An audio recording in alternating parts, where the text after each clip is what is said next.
In 1926, an eccentric Toronto millionaire named Charles Vance Millar wrote his will as one final practical joke, and one clause of it forced hundreds of Toronto women into a real, decade-long race to have as many babies as possible, all competing for his fortune. This isn't an urban legend. It became known internationally as the Great Stork Derby, and it played out in Canadian courtrooms for over a decade, with real families, real births, and a real fortune on the line. Charles Vance Millar was a wealthy Toronto lawyer and financier who had spent his life playing elaborate practical jokes on strangers, and when he died suddenly of a heart attack on October 31st, 1926, his will turned out to be his biggest prank of all. Several clauses designed purely to watch people humiliate themselves for money. One clause left shares in a racetrack to men who publicly opposed horse racing. Another left a vacation home jointly to three men who despised each other. But one clause was different. It wasn't a joke to the women who took it seriously, and it would end up in front of Canada's highest court. Millar's will stated that the remainder of his estate, roughly $750,000 in cash and securities, an enormous sum in 1926, would go to whichever woman in Toronto gave birth to the most children in the 10 years following his death. He called it an experiment. Newspapers called it grotesque. Millar's own relatives tried immediately to have the will thrown out, arguing no sane man would leave a fortune to be decided by a literal birth race, and that the clause encouraged reckless, dangerous pregnancies purely for money. The courts disagreed. In 1928, an Ontario judge ruled the will was valid. Millar was of sound mind, and however strange his motives, he was legally entitled to leave his money however he wished. The clock was already running. Women across Toronto, many from large working-class families who already had many children, realized they were unknowingly in contention for a life-changing fortune, and some began deliberately trying to have as many children as possible before the 10-year deadline in October 1936.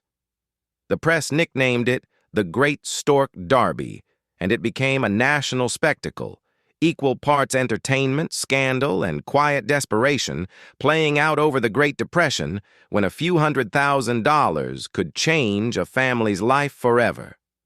Reporters camped outside maternity wards across Toronto, tracking birth announcements the way sports writers tracked a horse race, and rival newspapers published running tallies of which families appeared to be in the lead. As the Depression worsened through the early 1930s, the stakes of the Stork Derby grew more serious. Several families, under real financial strain, saw the race not as an eccentric curiosity, but as their only realistic path out of poverty, and pushed to have as many children as physically possible before the deadline.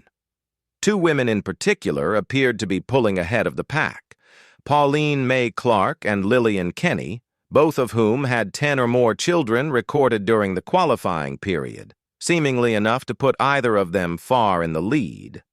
But Millar's will had fine print, and lawyers for Millar's own furious relatives combed through every birth looking for technicalities to disqualify the frontrunners. Clark's children had been born while she was in a common-law relationship rather than a legally recognized marriage. Under Ontario law at the time, this meant several of her children could be ruled illegitimate and excluded from the count entirely. Kenny had suffered several stillbirths during the period, which the courts ultimately ruled did not count as qualifying live births under the will's language. As October 1936 approached, what had started as dark comedy had become an intensely watched legal fight over which children legally counted as children. When the 10-year deadline passed in October 1936, the case went to the Supreme Court of Ontario and then to the Ontario Court of Appeal to settle exactly whose children qualified and who had won. The court disqualified Pauline Clark's claim over the legitimacy technicality and rejected Lillian Kenny's stillbirths from the count, eliminating both of the apparent frontrunners.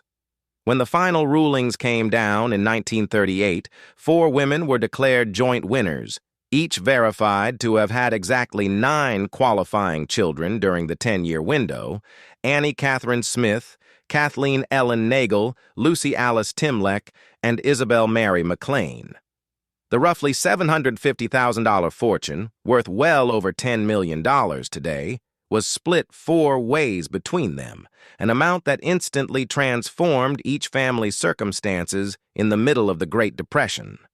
The ruling didn't end the story cleanly. Clark and Kenny both received partial out-of-court settlements after public sympathy over their disqualifications grew, but neither received a full share. And the legal question of whether a will could legally incentivize childbirth at all had now been tested all the way to Canada's courts and upheld. The 4 winning families used the money in strikingly ordinary ways, paying off debts, buying homes, supporting the large families they had built during the decade-long race. None of them became wealthy celebrities. Most avoided the press entirely once the money arrived, wanting simply to raise their children in peace after a decade of public scrutiny over their own pregnancies. Kathleen Nagel later told reporters she had never once thought of her own pregnancies as part of a competition.